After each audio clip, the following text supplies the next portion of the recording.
So అసలు topics ఏమేమి ఉంటాయి సార్ క్వాంటిటేటివ్ యాప్టిట్యూడ్లో? ఎలాంటి టాపిక్స్ వస్తాయి, అసలు ఎలా ప్రిపేర్ అవ్వాలి? న్యూమరికల్ ఎబిలిటీ మన అందరికీ తెలిసిందే. బొడ్మాస్ రూల్ ఒక్కటి నేర్చుకుంటే ఈ న్యూమరికల్ ఎబిలిటీ మొత్తం అంతా కూడా మనం సాల్వ్ చేయగలుగుతాం. ఇందులో కూడా రకరకాల పద్ధతులు ఉన్నాయి, రకరకాల వీడియోస్ వస్తున్నాయి, చాలా తప్పు వీడియోస్ కూడా వస్తున్నాయి. So stick to the basics.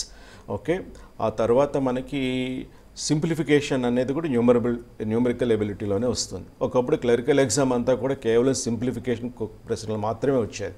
కానీ ఇప్పుడు కూడా అందులో చాలా అర్థమెటిక్, డేటా ఇంటర్ప్రిటేషన్ అవన్నీ కూడా మనం చూస్తున్నాం. సో సింప్లిఫికేషన్కి మీరు ప్రాక్టీస్ చేయాల్సింది ఏంటంటే, మీరు నేర్చుకున్న కాన్సెప్ట్స్ మీద కొన్ని ప్రశ్నలు మీరు తయారు చేయడం అనేది నేర్చుకోండి.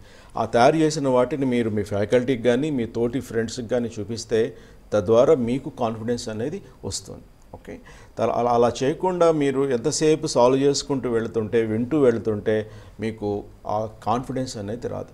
మీరు చెయ్యాలి, కొత్త ప్రశ్నలు క్రియేట్ చేయాలి. అది మీరు నలుగురికి కనుక డిస్ట్రిబ్యూట్ చేస్తే అప్పుడు మీలో ఉన్నటువంటి రియల్ జీనియస్ అనేది బయటకు వస్తాడు.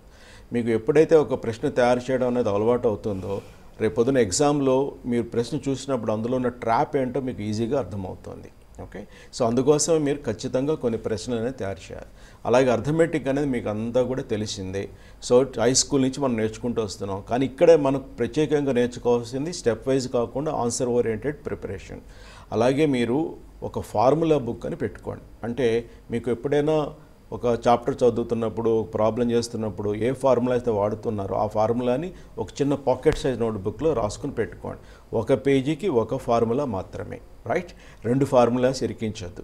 తర్వాత ప్రతిరోజు రాత్రి మీరు పడుకునే ముందు, అలాగే ఉదయం లేవంగానే ఒకసారి ఫార్ములా బుక్ని ఇలా గ్లాన్స్ చేయండి. ఒక్కొక్క పేజీ.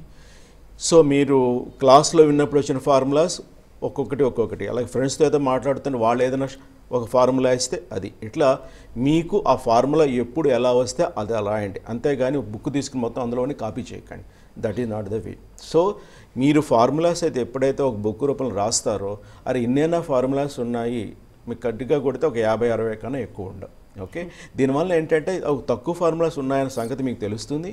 ఇంకొకటి, మీరు రోజు చూడడం మూలాన ప్రతి ఫార్ములా కూడా మీ చుట్టూనే ఉన్నట్టు ఉంటుంది, అంటే మీ చేతికి అందేటట్టే ఉంటుంది. ఎగ్జామ్లో చాలామంది ఫెయిల్ అయ్యేది ఎక్కడంటే, వాళ్ళకి సబ్జెక్ట్ వచ్చు, ఎదురుగుండా ప్రశ్న ఉంది. ఆ ప్రశ్నకి వాళ్ళు నేర్చుకున్నది, ఆ కాన్సెప్ట్ అప్లై చేయాలన్న ఐడియా అనేది రాదు. ఆ ఐడియా రాకపోవడం మూలాన వాళ్ళు ఫెయిల్ అవుతున్నారు. కష్టపడతారు, సబ్జెక్ట్ మాస్టరీ తెచ్చుకుంటారు, కానీ ఐడియా ఆ టైంలో రాకపోతే కనుక వాళ్ళకి ఇబ్బంది అవుతుంది.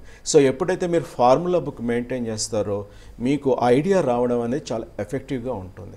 కాబట్టి ఈ టెక్నిక్ మీరు వాడితే మీకు మ్యాథ్స్ అంటే భయం కూడా పోతుంది, ఇంకా ఇంట్రెస్ట్ కూడా బాగా పెరుగుతుంది.